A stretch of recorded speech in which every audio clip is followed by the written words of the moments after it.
Hi everyone, welcome back. After the adventurous start of the season, we've got a lot more to fix than just the race car.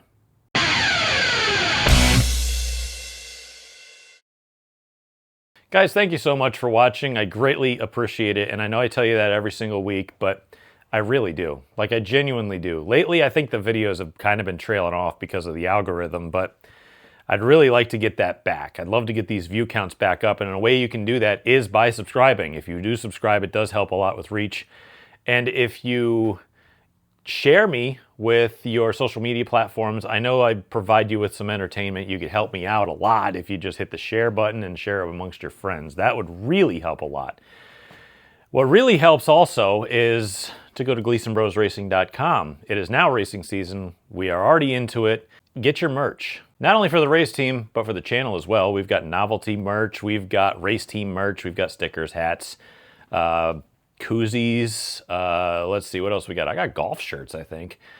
Tumblers, you name it. We've got all sorts of stuff. Hats. I need to add some more things. It's kind of stale. I've got ideas in my head I'd really like to run with, and I want to try them out on the merch store there. But I got to get them put together. So GleasonBrosRacing.com. Help me out with that. We barely survived last week. We really did. I mean, we got really lucky with the call. I was really surprised that they put me back in my spot after we kind of got wedged up in the wall there and had a little bit of contact. But I guess they called the caution for the two cars who spun out first, and we weren't included in that. So I guess they just kind of went with their original call. And I'm like, cool. That salvaged my race, but having no brakes, that was an adventure. That really was. So we have to fix the brakes on the car. We also have to fix the body. In typical fashion, we always wipe a little bit off when we get a brand new wrap. By the way, if you have a vinyl wrap on your race car, a great way to take like rubber or like this off is very light rubber. Some of this is kind of etched in, like that's a little scratched in. Isopropyl alcohol. Get a spray bottle of like 70 or 90% rubbing alcohol and a rag and just wipe that right off. I have some coming. What's really funny is I had a bottle of it from when the last time the car got wrapped from 32 Signs. They'd left a bottle of alcohol here. I kept it. Was using it. I even refilled it. And when they came back last week to do the wrap, I handed it back to them. I'm like, this is yours. You left it last year. They're like, oh, thank you. So I just gave it back. I'm like, whatever. So I hopped on Amazon and got my own bottle. But we have to fix a couple corners also. Now this side's a little bowed out, because under caution, I was trying to make my spot back up, and people in the back of the pack were just weaving back and forth and drove right in my way. And I had no brakes except for the rears, so I locked up the rear and spun it sideways and hit the wall with it, trying to avoid the guy, which I did, but I ruined my own car in the process. That made me really angry because this wasn't touched until that moment. This corner over here, not too bad, but this is, you know, just kind of racing damage. That's going to be totally fine. I don't expect this side here to survive more than 2 races because it's stuck to plastic, and vinyl wrap does not like sticking to plastic. Like you can see, I touched something and it rolled it right off. I mean, so it's going to flap in the breeze. Look, it's already coming off. I might just take it off just to cut out the middleman, but we'll see. This corner, not bad at all. I think a rubber mallet would take care of that real quickly. This corner right here is kind of the problem. Got kind of wadded up into the turn 2 incident. I kind of pooched somebody right here. I think it might have bent the bumper back just a hair. That's why it's poked out a little bit. So if we just kind of shove her back here, we'll be all right. I think it'll push right back out. It shouldn't be an issue. And then down the side, it's completely fine. I mean, I think somebody touched me here. Who gives a damn? That's racing. I think somebody touched me over here. That's racing. We'll wipe her down with some alcohol to get the rubber and other plasticky, you know, stuff off of it and get the dents knocked back out. It'll look brand new back again. Absolutely no issue. I also want to bring this up. David Arute from Stafford Motor Speedway, part of the Arute family who runs the place, came over to my pit, and because we finished, I think, top 10 last year and ran all the races, they gave us a little thank you gift. Now it's got the Stafford emblem on it. It says, Inch Grade 8 Hardware Kit. Now this is from boltsandnuts.com. Like, no free ads, but they were kind enough to provide this to Stafford. So, you know what? They get a free ad from me. And they gave us this nice metal hardware kit full of bolts. Now, I looked this up online. I think this is like a $160 kit. And they gave them out to a bunch of us. So that was really kind of them. Thank you, Stafford. That was really, really nice. They do a lot for their racers. They even have a program where if you race every race this year, they'll give you 3 free tires. And as a team that has been low budget its entire existence, that goes a long way. Now, I have great sponsors. I mean, I have tremendous sponsors and people, and I mean, it's not really too bad of an issue to buy tires anymore, especially since we're on a every other week basis now. We used to be 1 tire a week, now it's every other week. But they're still giving us 3 free tires, that's really cool. You don't hear of tracks doing that. So a huge thank you to Stafford Motor Speedway for taking care of us on that. And I think it's really cool. It makes it really kind of worth my while. And, you know, even though we didn't have the finish I really wanted this past week, and you know what? That's okay because we salvaged. And I think I talked about it in the last video, but that's not going to make or break our season, which is good. And it could have. And we got away with one. So we'll take that luck and run with it. But we got to fix the brakes on this, fix the body on this, and we got to fix the brakes on the trailer because unfortunately something's up with that too. So you guys know I put new brakes on the trailer yet again. And for some reason, the fronts are cold when I touch them, but the backs are hot. I don't know. I don't know what the deal is. So I'm going to have to go pull these wheels off and look at the wiring because the wiring comes down this side. See what happened. So I think it's really nice out today. Maybe I'll go do that first, and then we'll go in and push the body out on the car because I'm sick of looking at it like that. I want it straight.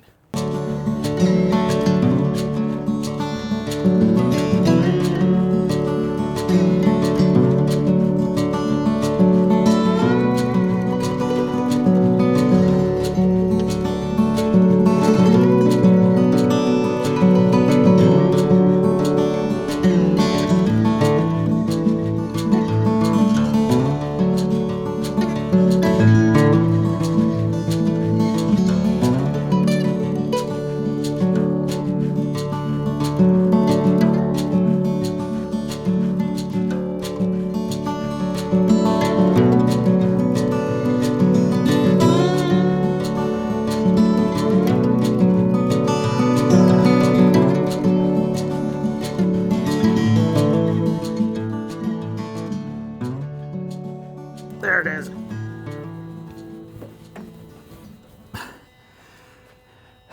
I'd say it's working.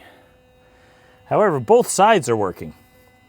So that I just gotta kind of wonder, both the front axles are cold, but the rear ones are hot. Do I just have to adjust it again? Maybe. I should probably go shut it off before the battery dies on me, but I think I'm gonna try adjusting them. And then, I don't know, they seem to be working. They're on, look. Oh, well, I mean, if you change directions, clearly it's gonna move on you a little bit, but yeah, ain't happening. Let me go shut that off. I've got developments because I was not pleased with just saying, well, it's got voltage now, so, you know, it should be fine, right? No, I actually went under here and I found a connection because it looks like at one point, I know for certain that these wires had gotten pinched under this, and you can see that big dent in it, and it severed the wire, and I think I just kind of used crimp connectors and stuck them together. Well, one of the connectors, even though there's about 1 million of them, and I'm going to take my bin full of electrical stuff and just replace the wiring that has like 3 connectors on it with just one, and I'm just going to go through it and make sure, because when I tweaked the bad connector, this axle shut off, completely off. Now there's a voltage issue as well. It's only reading like between 7.5 to 9 volts, but I also don't have the brake controller, like I don't have the button flipped. I just have it on whenever you hit the pedal, whatever the setting is. So it could just be less voltage for less power. I should have my kid come out here and hit the damn button and see what it says, but I don't know. I'll check it out anyway. I'll just run some wire and then we can go test it later, I suppose. Okay, I don't know if you can see this or not, but I got this wire that I pulled out, and I've got my continuity tester, which you could probably hear it beeping. So I'm gonna move this connector and you'll be able to see it. And hear it, at least. Oh. See that? There's a dead spot.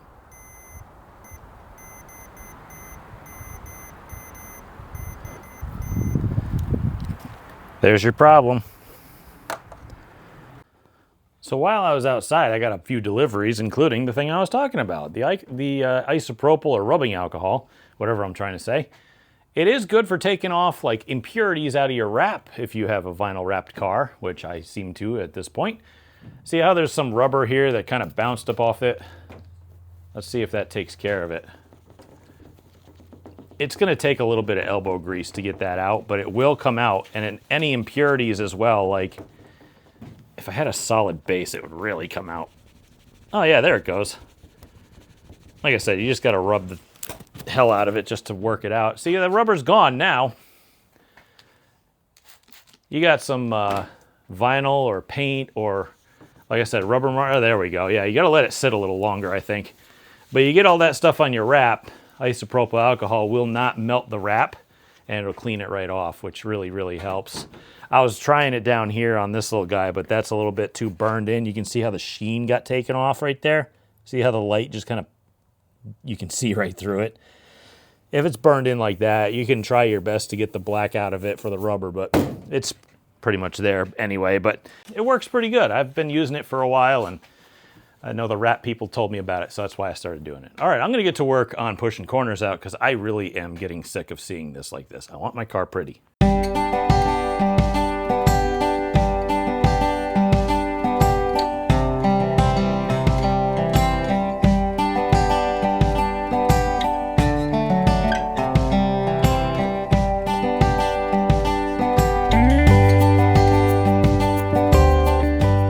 Yeah, that pushed out really well, honestly. Got a little bit of an oopsie down here because the plastic got wore off on the wall when I kind of angled her in, but it's actually not too bad. We can fix that with a little piece of aluminum, kind of pop riveted underneath it if I clean up these edges and make them nice and smooth. Then I can cover it with this vinyl, which they left me some extra, and this is the exact part that got cut off the back, and it matches up perfect, which is great. So I can probably cut me off a piece and cover this up just to make it look a little nicer because, well, if this was racing deal, I'd probably leave it. But since I did it because I was trying to get my spot back, I'll probably fix it. This, unfortunately, came unstuck and a little bit of debris got up underneath it, and you can see it's a little bit meh. You can't tell from a distance, but I'll probably hit it with the heat gun. This seam here is a little stretched out because, well, the whole body pushed forward like that. So we'll have to hit that with a heat gun as well. Get that cleaned up. But let's go move over to the front. But I think that might wait. But anyway, I think it was a pretty productive day considering how little time I have, specifically today, to work on stuff. I will be back all day tomorrow, though.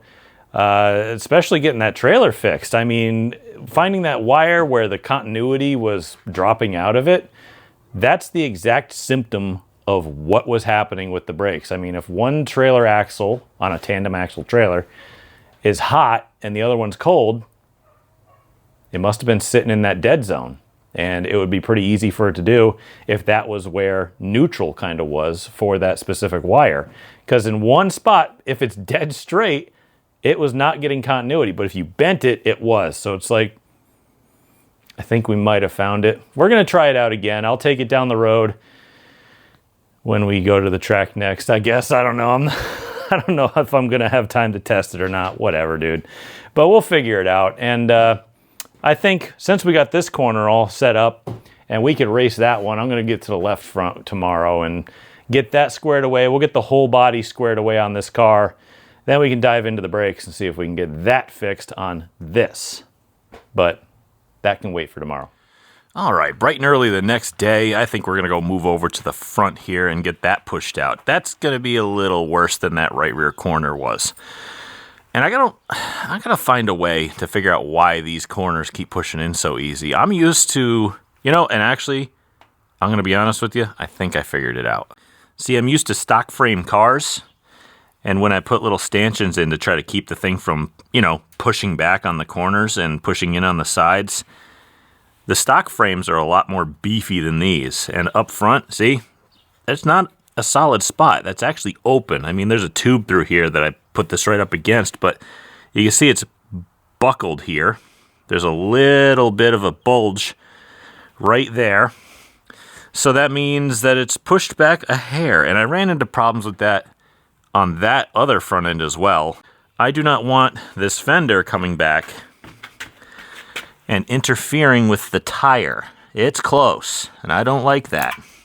So, and that thing got ripped. Woof. Anyway, we'll have to figure it out.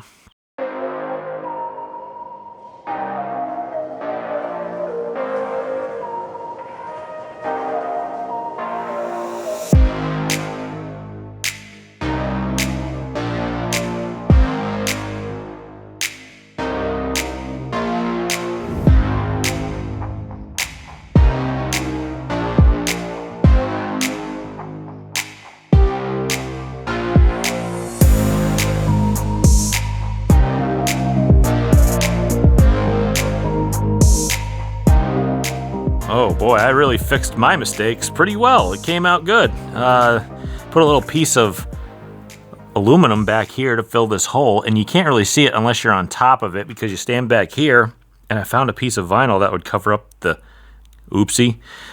Covered up perfectly too. I was able to trim an edge off, and it looks just like it's supposed to be there. So you don't even notice if you're standing, 5 feet away.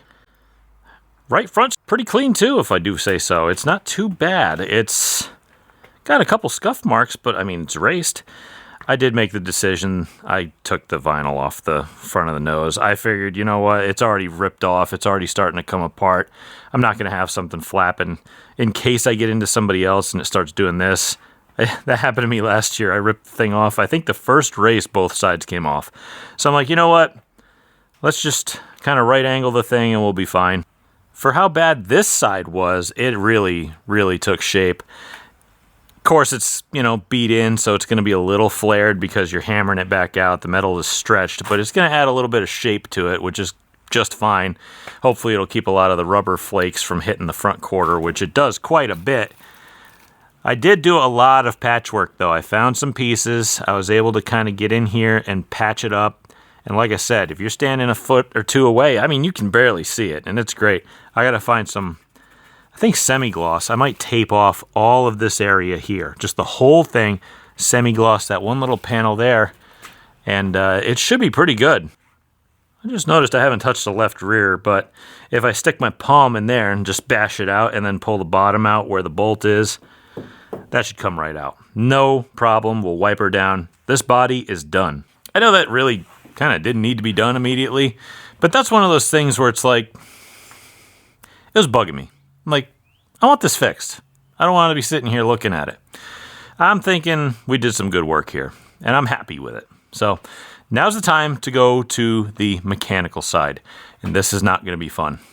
I got to get the caliper off, and I've got to get the fitting out. Now, these are 1/8-inch pipe thread fittings that go into these. These don't have banjo bolts on these. And some of them do. Factory ones do. These aren't factory, but they are factory, but they're aftermarket factory. And they don't come with banjo bolts. They come with 1/8-inch pipe fittings, which I'd really rather have the banjo bolt, but it is what it is.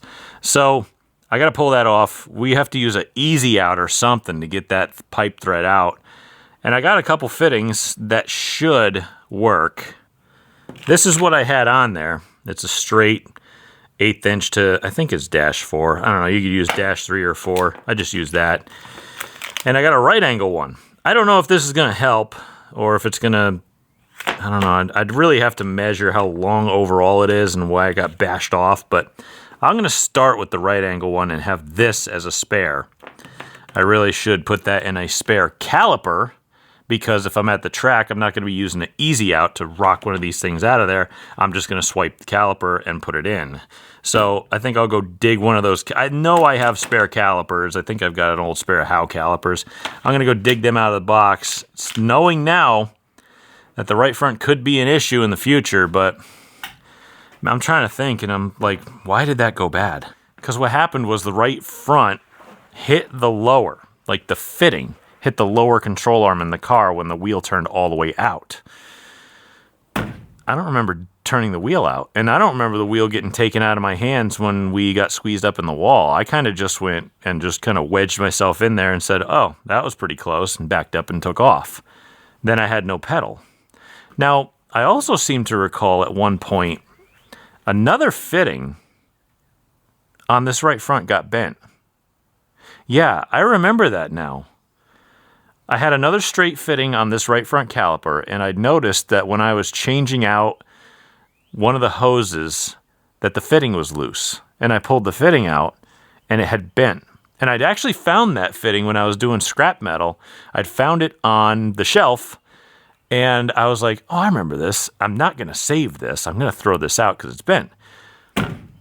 So I'm wondering if, like, I warmed tires up too aggressively or trying to get out of the pit, I hit it or something, but I got to find a way to make sure that this thing doesn't hit the caliper anymore. I wonder if I could weld a stop onto the lower control arm or something that stops the spindle from turning far enough to the right. Because we're not turning right, we're turning left, but I don't want to, like, mess something up. So maybe a fitting would be better if we had a different fitting on it. I'm going to have to go through the process here. Well, miracles have happened. She came right out. And I guess that kind of goes along with that theory that I told you earlier about that fitting that I found that was bent. Well, it was loose in there. So, get this thing in there, and I gave her just a little tweak, and whoop, came right out. So, that's real good. I looked at it before when it was on the car, and I figured, because this is the top, so it's going to be up like this is your top. If I put the right angle fitting that I have and face it this way so that the hose comes up over the top of it as well, it might clear. So maybe that's the way to go, and I might need to get another one for that one just in case. But that one's not giving me problems. This one's bent one and broken one, so I think we'll just get to putting a new fitting on here. I'm going to clean that out with some rag and some brake clean on a rag. I don't want to spray it in there because I don't want to get it in the fluid, but we got to get that fitting on, get that back on, pour whatever fluid we have left. I got some on order. I got a 12 pack coming, but I don't know when it's going to be here. It might be here tomorrow. And get this thing at least starting to gravity bleed, because I know that I emptied the master cylinder. So that's going to be a real pain to clean that back out. UPS guy's been here. This, if you can't tell by the side, is quite literally a full box of brake clean. That is not going to fit in there. But I got 48, I'm pretty sure. Let me see. Looks like somebody tried to borrow one. Let's see, here's 3, 6, 9, 12. Yeah, 12, 24, 36, 48. I think that's how you count by 12. But I think that'll last me a little while. And that's going to burn nice when I get rid of that box. I mean, when I go to recycle it with my nice box cutter. Yeah. Well, they mostly fit in there. Got an extra one up here, though, of 12. Apparently, I had bought a 44 pack of these, which is weird because I opened a box and it had 4 missing. I'm like, why didn't you just sell all 48? That would make more sense. You're taking up the same amount of valuable space. I don't know. Anyway, I got most of them figured out. And no, I'm not going to be one of those guys who's like, oh, when someone else pays for the brake cleaning, you smash it and just like waste the whole can. That's stupid. I don't know why anybody would do that. But then again, I guess mechanics aren't really that intelligent. So, and I speak as one on TV at least. So for the most part, the car's back in order. The brakes work, the body's fixed, and everything seems to be okay because we never really hit anything too bad or broke anything or wore anything out. So car ran fine. It did fine. Everything seemed okay. Now we're at the point where regular to routine maintenance is just going to have to take effect, and That's just going to be, let's make sure all the bolts are tight and we grease it. That's not bad, especially for like, what, 1 day of work? So this is going to be a long season. I know that. But we'll just do exactly what we did last year because it seemed to work. Maybe not on the track because sometimes that didn't work. But we'll do the same thing in here at least. But I think that'll do it for today because I don't really have a heck of a lot more to do unless I really feel up for it. Because what I really wanted to do was I had an idea to go test and make sure the brakes worked on my trailer, and it kind of involves this. See, this is my old daily driver. It's my 2007 Ford Focus that I pulled off the road to register my Jeep, which was a complete mistake. Not this. This was not a mistake. This was one of the greatest decisions I ever made in my life, was buying this thing. This is an old state of Connecticut vehicle. I believe it was for the DCF because I found children's toys in the back seat. I bought it, it had about 83,000 miles on it, and I used it for, gosh, how many years? Lots of them. It's got to be a little less than a decade at this point, but it has 261,000 miles on it. And I kind of just pulled it off the road, even though I just took it down the road now, and it drives perfectly fine. Now, what's my plan for this? Simple. Ballast. I know that's a strange way to put that, but if I want to test my trailer out, I'm going to need something that has some weight to it that I can put in the back of it to test how it brakes. Now, it would be a lot easier for me to stick that thing in the back of my trailer than it would be to put the race car in. Just because of the way the clutch is in the race car, it's kind of a, special racing deal. I don't want to wear the thing out, And they're expensive. And if you look at the scales, this car is about, I'd say it's between 2,800 and 2,900 pounds without me in it. I think I'd have to go read the rule book, but I think it's 3,000 pounds, so it might be 2,800. I'm not sure, but that car out there, since it's a 4-door and not a hatchback, it's about 2,600 to 2,700 pounds. So you're talking about 100 pounds of difference. And I'm not going to have the toolbox put in the trailer either. I'm just going to load the car in it. Just strap it down real rudimentary, pull the e-brake, put her in park. Shouldn't go anywhere, right? And then we're going to go drive it down around the block a couple times and test the brakes. See how it goes. Personally, I think that it's going to be better, maybe? I don't know. Because who knows when or where that bad connection was happening. Was it the whole time? Or was it just intermittently? I'm kind of wondering that it was full time since I put the new brakes on, because the brakes didn't really get good or feel like they got better until I put some time on them and they wore in. But the brake controller's at like 8 and it tops out at 10. And with new brakes like that, it should be a lot less. It should be like 6. So I'm going to think about that for a minute and then maybe drag that thing out, throw it in the trailer, go down the road and give her a test. Maybe we'll do that tomorrow.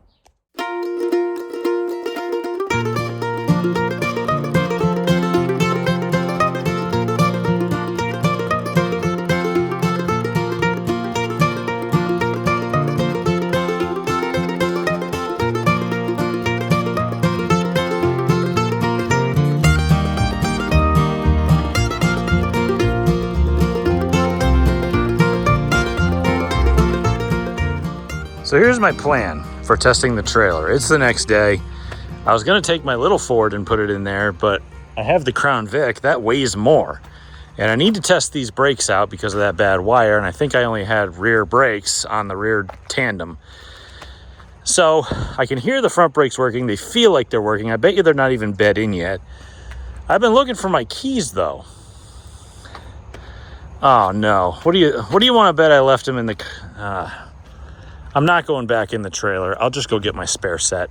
I leave my keys in that Crown Vic perpetually because it doesn't have a door chime or a key buzzer or anything like that. And I'm used to this thing, which, by the way, these stickers are available at GleasonBrosRacing.com, and they are bigger than that. That was just a test piece that I took off, but that car has a key fob. I can leave it in my pocket.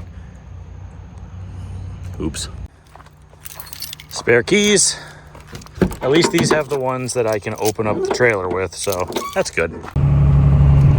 So I probed the brake line for the, well, the brake wire, I should say, for the controller side. And it said it was only 9 volts. And when it turned it up all the way, it still said like 9 volts. But I inspected all the wiring, and the wiring seemed fine. So I think I'm gonna have to probe the wire at the truck end. Don't mind me, I'm actually just driving down some back roads around my house that kind of loop around so that I can just randomly hit the brakes and get these brakes to bed in if they haven't been bed in yet. And just making sure nobody's behind me that I'm holding up. So I have a spare brake controller that I bought. Well, no, it came with the truck, I'll be honest. I bought this one. And since buying this one, I've never really been that impressed with it. So I might be wiring a new brake controller back into this thing, which kind of sucks. Although it's not going to cost me any money, it will cost me time. Time's valuable, but at least I'm pretty far ahead of getting ready. With all that being said, though, anytime I hit the brakes, oh boy, they really grab. I think I'm on 8, but let me go check. Yeah, they're getting better. I have brakes. They're very noticeable now. I just hope that the controller, oh boy, yeah, they're working now. This is definitely a lot better than it was before. I'm still going to probe the brakes just to see if that line or wire, I gotta say wire, is in fact bad. And I should probably just make sure, because if I have another brake controller that I know works, I might as well use it if I haven't. So I should crank it up to 10 and see what it does then. See, door buzzer. Also, I think the truck brakes are kind of junk, but I got a Rock Auto shipment coming for those. All right, let's do a test. Oh, I smell them. Youch. Okay, yeah, they work now. And let's burn this hand too while we're at it. Although I'm not going to, I can feel the wheel is hot. All right, cool. So those are working now. And let me guess, I got blocks to pick up. Are they in here? Yes, I'm an idiot. All right, let us put this thing into a brake mode with this and pushing the chair forward. I should have unplugged the plug first, or else the trailer brakes are going to go off. It'll be all right.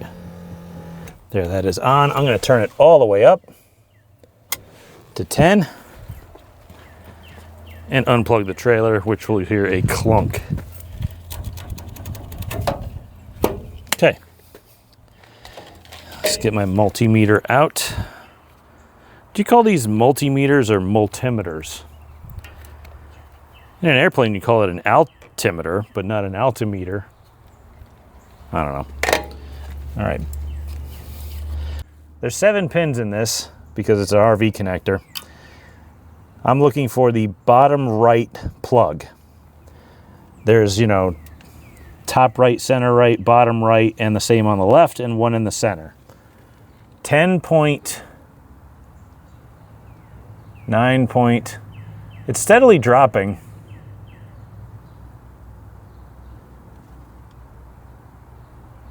Yeah, very steadily dropping. We started at 10.9 or 10.09.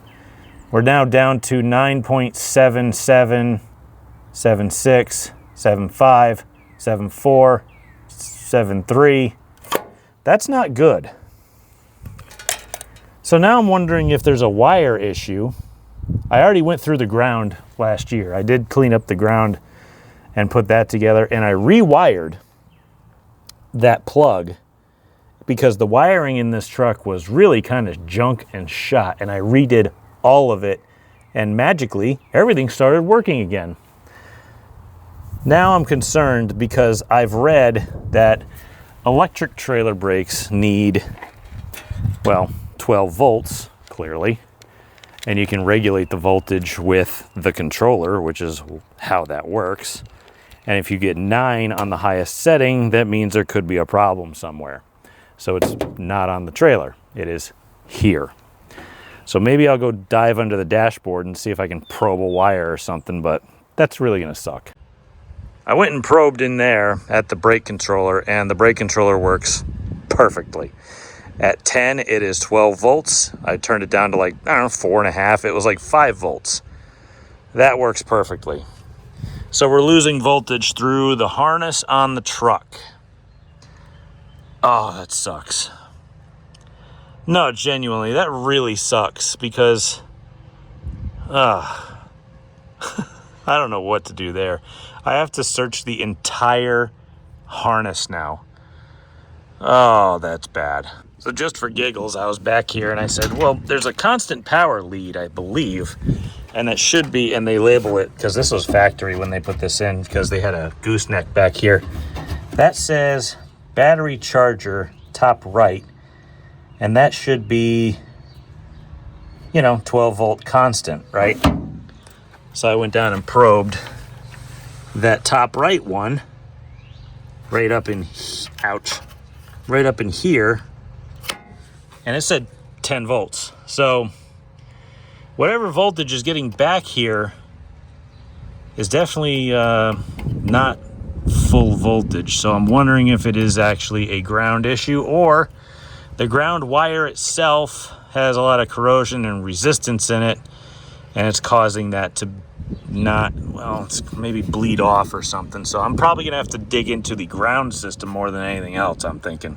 Now, when I tell people that I'm an automotive hoarder, I'm not lying. There she is. The old activator from Draw Tight. Guarantee you this thing still works too. That's why I held on to it. I wasn't sure if it was actually bad or not. And I always do that. I'm like, oh, maybe it's not bad. Maybe it's just, user error, or maybe I'm just trying to be too fancy, but I hang on to everything, I'm telling you.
Let's see now if it works.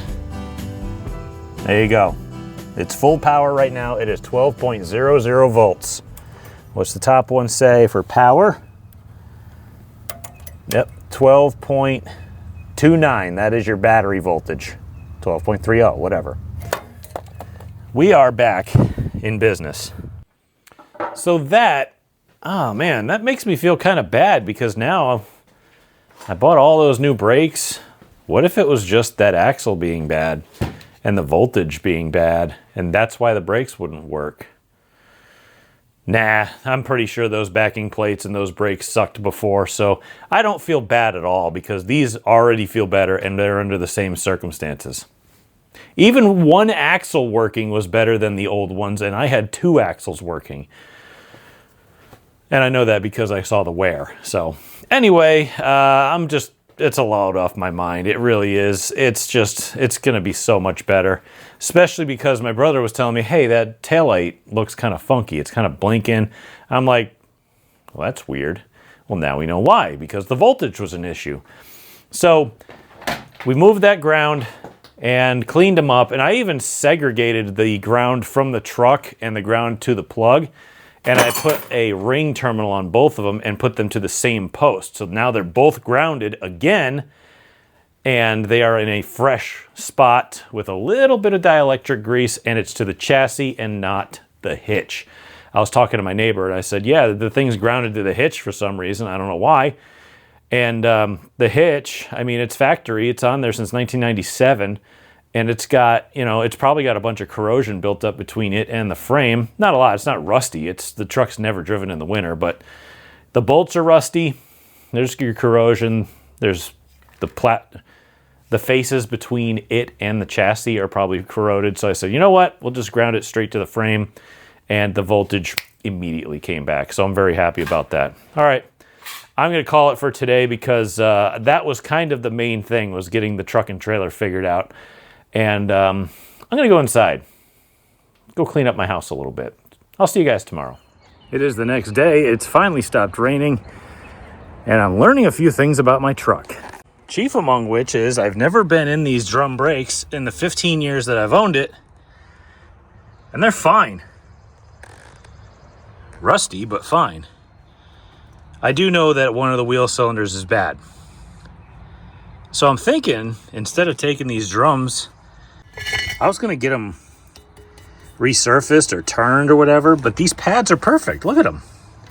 I got to tear into the bad side first, but look at this. Ew, why is it fuzzy? I don't know. But I think we got to go to the other side. Now this is what awaited me when I pulled the wheel off. Got bad wheel seal spray all over it. So I got this I got to clean off before it starts ruining the tire, because its brake fluid is not good on pretty much anything. I don't think it's even good for brake lines, if I'm honest with you, but yeah, I'm going to spend a little bit of time getting this off because it's going to degrade my tire. But I also got to get this drum off somehow. And you can see, yeah, she's junk. And I think I'll get in here. Oh no, one of my pads looks really bad. That's a Dana thing. Maybe I can get new ones someday. It's not my concern right now. My concern is this. Oh, that is disgusting. Oh, that is not good either, because it is all over the pads. It's probably oil impregnated. But the pads look great. Look at them. There's all sorts of life on them, which is probably what sucks the worst. It's just a little lip on this too. Well, shoot. Guess we're just going to replace everything on at least this side. I wonder if it's been causing me any sort of differential in braking, like having this one be kind of greasy and the other side be clean. I'm wondering if it was pulling, but I didn't feel it pulling. And I guarantee you the pads and stuff up front are junk too, but oh well, I'll just start cleaning this up and see what I can do with it. At least I got 44 cans of brake clean now.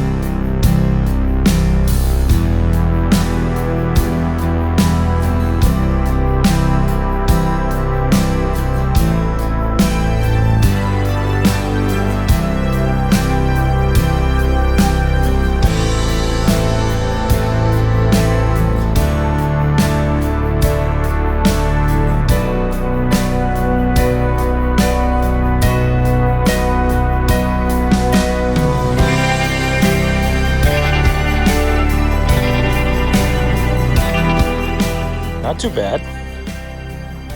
Got both of the wheel cylinders in. All the hardware and everything looked good, so I figured I'd just leave it. Got it bled. It feels really good now. I think I'm going to wait until tomorrow to do the fronts because it's late and I already hurt from doing this. And that's going to involve packing wheel bearings. I just don't feel like doing that right now. I also have an unholy mess to clean up after that. Woof. I haven't cleaned up after the wiring or the brakes or the other brakes. And I still have more brakes to do after I did these brakes. I think I'm done on brakes this week. But brakes are a very important investment, especially in your truck and trailer, trying to get to and from the track safely. I mean, yeah, my transmission went last year, but I'd really rather prefer having brakes right now because, boy, they are super handy, especially in the hills of, well, I'd say probably north central to eastern Connecticut. And, man, my hair just will not agree with me. See? I can't get anything to go right. So, whatever. Just leave that alone. I think I'm good for today. I am really tired after that one because, you know, working out in the dirt sucks. I've been doing it for way too long, and I've been beating myself up over it just constantly. And I'm hurting. So, I'm just going to take some time the rest of the evening, especially because we don't have to race tomorrow. If I had to race tomorrow, I'd probably be out here all night getting those truck brakes done or waiting until next week because I got the one that was leaking done. But the car, she's pretty much ready, and I don't even go racing for a week. So, like I said, I'm going to take a moment, make the world around me a little bit a better place, make it nice and clean, and I'll see you guys tomorrow. Hopefully we can finish up those truck brakes. All right, I'm back for the next day. It is a lovely day, and it's now time to do the front rotors and pads, and I'm thinking I'm going to find something that's probably not very savory in there. Oh, not going to be using that. Might as well throw that in here. But I got wheel seals, bearings, new pads, which I think I got semi-metallic, which is probably for factory pads as aggressive as you can get them. And for towing, I'm definitely going to need that. And I bought new rotors. Yeah, they're big. That'll definitely do.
Truck's done, but I gotta go do the most important thing here. Yeah, there we go. I can't really see what I got over here. I gotta even it out a little bit. Yeah, let's put it over there. But good grief. 3 vehicles worth of brakes in 1 week. I hope that's it. I'm done with this stuff. I'd really like to not have to work on brakes anymore because I'm not that good at it. I can get by, but I ain't that great at it. And it's kind of weird, you know? I looked at the truck thinking, man, I hear some kind of metallic sound. I don't know. It sounds kind of like it could be squeaky or grindy. I don't really know. Big truck, who knows? If it's your road vehicle, you could tell really easily. But I was certain I would find some bad brakes in there. And it was just fine. The bearings were fine too. Everything was fine. So I'm like, well, I already bought the parts. I ain't sending it back. So I might as well just do it. Yeah, I've owned that truck it's 2026. I've owned it since 2011. So that's what, 16 years? No, 15? Yeah, we'll call it 15 years. I've only put like 40,000 miles on that truck. So honestly, I only use it for like truck stuff or, well, that kind of includes towing, right? So I don't use the thing. 40,000 miles in 15 years is very low. Of course, that number has been going up quite a bit since we started going full-time to Stafford. Hour and 10 or 15 minutes one way. But, it's still good. So I'm just going to keep riding it. I'm going to go take a little break. I don't know if I'm going to be back out here tonight, but we'll figure that out because I don't feel like working on brakes no more. Did the trailer, did this thing, did the truck. Man, it was like the theme of the week. And my mother tells me things come in threes, and there's all three at once. Now we're done with it. So, yeah, I'm going to go take a break. Oh. Already crashing in the O'Reilly Series race. First lap, first turn. Good job, guys. All right. I guess that break took a little longer than I thought because it's the next day. I'm literally transcribing notes because I want to know if I went the right way with my changes or if I kind of went the wrong way. And by the looks of it, looks like I kind of went the wrong way. Oh, wait, that's not it. That's it. Yeah, that one. Whoops. I went the wrong way anyway. Oh, okay. Well, I might not have gone the wrong way. I'm just kind of looking to see what I could do different because I'm not sure what direction I should go, but this is telling me a lot. Now, when I made the change in this setup right now, I thought, if I run a little heavier right rear spring and wedge it up a little bit, maybe it'll, kind of even out. And I did that, and I'm like, meh, I didn't really like it. So I think instead of chasing my tail off of this, we're going to reset back to neutral to where we were when it was quick last year. And that was like only a handful of races ago. I mean, these notes were from the end of August. So that was a few races at least. But we were always fast in every race after we did this. And I didn't really deviate, but I did change it a little bit. So I figure instead of going off of this, we'll go off of this. This can be our starting point. And if we just kind of, it's not even that far from where we are right now. It's just a little bit of spring. Now what I'm going to do is I'm actually going to go over here into my spring pile. Oh, and I got to go in the trailer too, because apparently I grabbed some of them and brought them with us. And I'm going to grab my spring rater, which is right here actually, and I'm going to go rate some springs. That way at least we know what we're putting in, and we can make sure that they're right, and maybe I'll even show you how to do it. I hope, because if I'm doing it wrong, then you're going to do it wrong. But, well, I had to throw a glove on my left hand because apparently I carved the hell out of my finger yesterday. Would you ever think a brake rotor is something that's sharp? A brand new one, not a used one, brand new. Well, I didn't realize that the inner lip of it was so sharp on my truck, and I ended up trying to use my hand to just roll this brake rotor over or hold it while I wiped it, and apparently I wasn't paying attention, and I wiped it one way, then went back, caught my finger in the spindle, and it pushed it down into the rotor, carved my finger right up. I was bleeding all over the place. Anyway, so I got to wear gloves, but I grabbed a spring out of the pile. By the way, that brings a good point up. You ever see a Facebook, a specific racetrack will have a buy and sell swap page type of thing, or on Facebook Marketplace or anything like that, and you see another successful driver selling parts like springs or shocks or suspension parts or whatever? My advice to you is don't buy it. Well, you might think, oh, why? Because the guy is successful and he has those parts. Well, yeah, he's successful But if those parts worked, he'd have them on his car. So don't buy them. Anyway, I lost my handle for this, so I'm going to use the vice grips to actuate that thing. By the way, someone else spun out in the O'Reilly's or whatever it is race. I think that's 8 laps in, so those kids are really good at what they do. But, you know, guys like me and you probably don't get a chance. Anyway, let's see.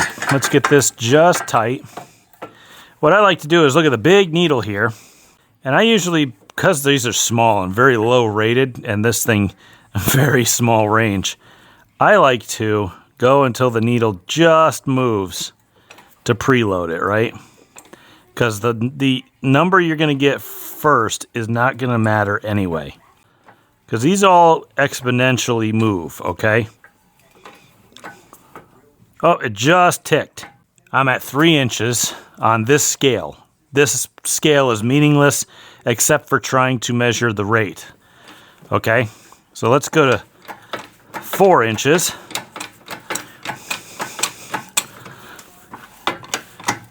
Get our measurement, 275. Now let's go to another inch, which I think would be 5. And this might take me a few tries just to get it right. All right, that is 475, which completely makes sense because this is a 200-pound spring. So what you do is you want to get tension on it enough to move the needle because it's more, you can get a more accurate reading by doing that, especially on cheaper ones like this one. Then you compress it an inch, take your number down, compress it another inch, take that number down, subtract the lower number from the higher number, aka your 1 inch from your 2 inch mark, and you'll get your overall rate. Like there I had I think it said 275, then I hit 475, subtract those, you get 200. That's a 200-pound spring as what it says from AFCO. Good to go. Since I haven't done this in a while, I'm just going to rate the ones that I want to put in the car and the few that I might bring with me just in case I want to put some different ones in there or play with stuff or whatever. And make sure that they rate properly to what they're supposed to, because I typically run these old AFCOs. These are old AFCOs. Back when they were yellow, they last forever. If you can get your hands on 20-plus-year-old AFCOs like I can, get them. Since they changed to a different brand, I think that was when they purchased Pro Shocks and all sorts of stuff and changed the spring color to black. They're still pretty good, but I don't know if I trust them as much. But back then, they were way better. And I still think they're the best spring brand for longevity and rate over time. But I haven't really had a lot of experience with others. I've had a lot of springs go flat that were just name brand stuff, too. I mean, I had what's the red spring brand? I forget, because I don't have any of them here. I think I've had a Hyperco go bad. I've had that red spring brand go bad. And they were all new springs, and I ran them a couple times, and they just went completely flat. They were garbage. So I just stick with AFCO. And they're not sponsors or anything. It's just me trying to push along advice from my 27 years in racing. So I'm going to get to work here, and then I'm going to start putting springs in the car.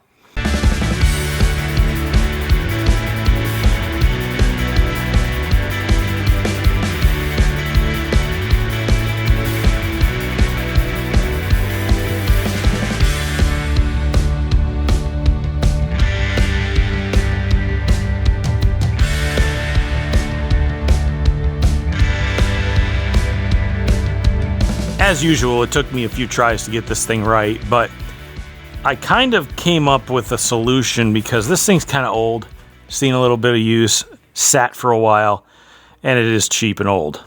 However, I figured out that you got to get it as centered as humanly possible so that it pushes as straight as possible. When you get it to the measurement line, I was taking this and just kind of until the needle stopped moving. Then I took my measurement, moved it up another inch, hit the mark, tapped it again a whole bunch, recorded that, and boom, everything just came out perfectly. And I'm like, oh, okay. Because I was getting all sorts of weird measurements and stuff, and I think that the piston inside that is a little sticky, I'll be honest. And I really could use nicer equipment, but having this is better than nothing at all, and it works. I figured out how to make it work in a repeatable manner.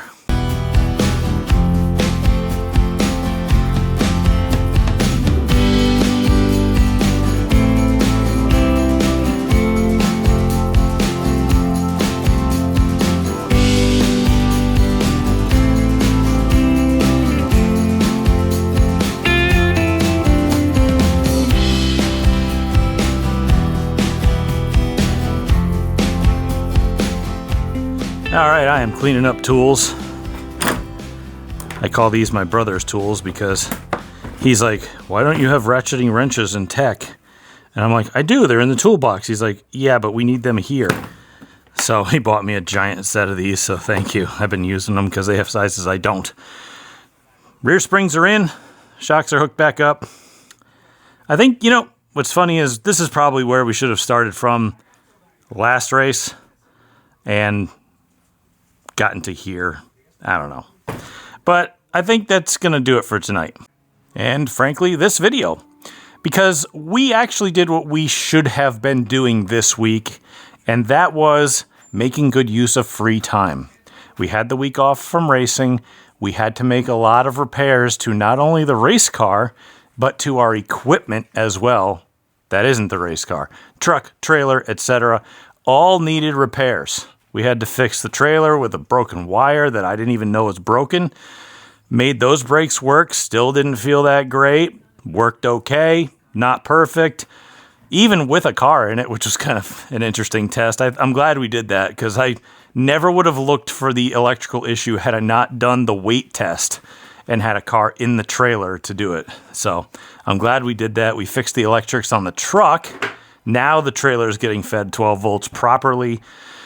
And I guarantee you I forget to turn the brake controller down and we lock up the tires on my road. I hope I don't because I don't want to flat spot them. But we also got the truck brakes fixed. And I don't think they really needed fixing, but they were so old, might as well touch them up and fix them. So I'm going to keep transcribing notes and then I'm going to go edit this video so you guys can watch it on Monday. But next video, barring the forecast, because it is spring in New England, I know. I'm not going to say what kind of weather it could be, but that's always a possibility here.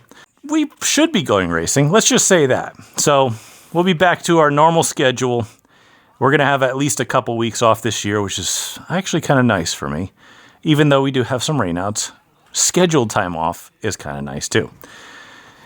If you haven't yet subscribed to the channel, please consider doing so. It is racing season. I know a lot of you only watch for the racing content, and that's fine. It is what it is. At least you're watching. I don't know how much longer I'm going to be racing in the future, but I'm just kind of glad we could have this kind of platform to share in the adventure. And if I don't reach a lot of people, oh well. I'm still living my dreams. It doesn't really matter. If you know anybody who may be interested in this sort of thing, please send them my way. Maybe they'll subscribe. Maybe they'll help me out with the algorithm. Maybe they'll help me out by going to GleasonBrosRacing.com and get their race team and channel merch. I really got to get on making new stuff, but there is a lot there. Let's be fair. And it is reasonably priced, and the quality is actually pretty damn good. So go head over to GleasonBrosRacing.com and help me out, please. Again, every dime I make off this channel, whether it's ad revenue or off of the store, or the merch store, it goes right back into the channel. It doesn't go in my pocket. I don't pay bills with it. That's what my job's for. So anyway, I'm going to get out of here. I think we got a lot of good stuff done. So I'll see you guys next week. Take care. Thank you very much.